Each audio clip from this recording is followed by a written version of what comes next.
Good morning, North Coast. My name is Rob Morace. I'm the high school pastor at our San Marcos Escondido campus, and this morning I get to be with you for the Daily Dose. Lately in my own life, I've been reflecting on the word habits.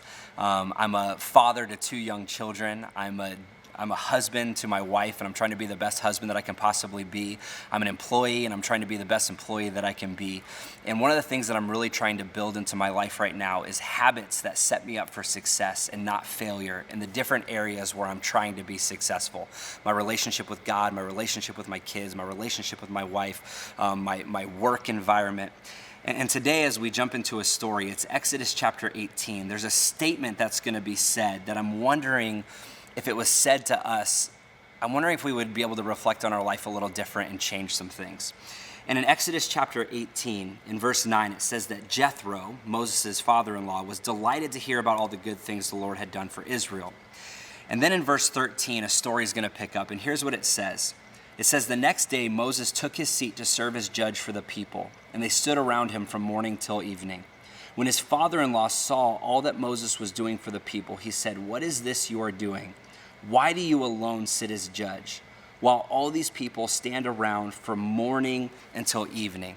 And so we have this picture of Moses' father-in-law showing up and watching all that Moses is doing and kind of posing this question, why do you do this? From morning until evening, you have people coming to you with disputes and all these different things, and you're the only one that's taking them on. And here's the statement that he's going to say to him. In verse 15, Moses will answer, "Because the people come to me to seek God's will, whenever they have a dispute, it is brought to me, and I decide between the parties and inform them of God's decrees and instructions." And here's what Moses' father-in-law says to him. It's an awesome line. Moses' father-in-law replied, "What you are doing is not good." As simple as that.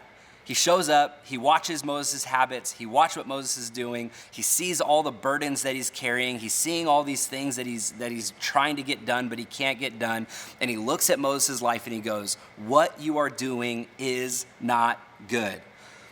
I'm wondering if God is looking down from heaven on our lives and looking at some of the different habits that we've built and some of the different things that we've created and some of the different pursuits that we have, and I wonder if he's looking at it and going, "What you're doing isn't good."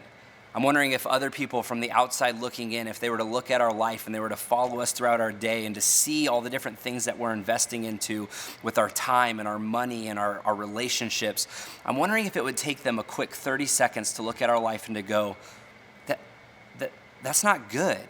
I'm wondering if even us as humans, we know our own lives, we know our own pursuits, we know our own desires, we know what's important to us, and yet I'm wondering if our life would reflect something differently. I'm wondering if we can even look at our own lives and go, what we're doing is not good. Our marriage is important to us, but the investment in it, the time spent pouring into that marriage, maybe isn't what it should be.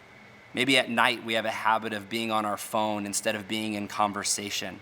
I'm wondering if our family is important to us, and yet we can rarely get around a dinner table and just have conversation. I'm wondering if finances are important to us, but yet our habits in how we invest our money and how we spend our money, it would be important to us, but our life would not reflect that importance.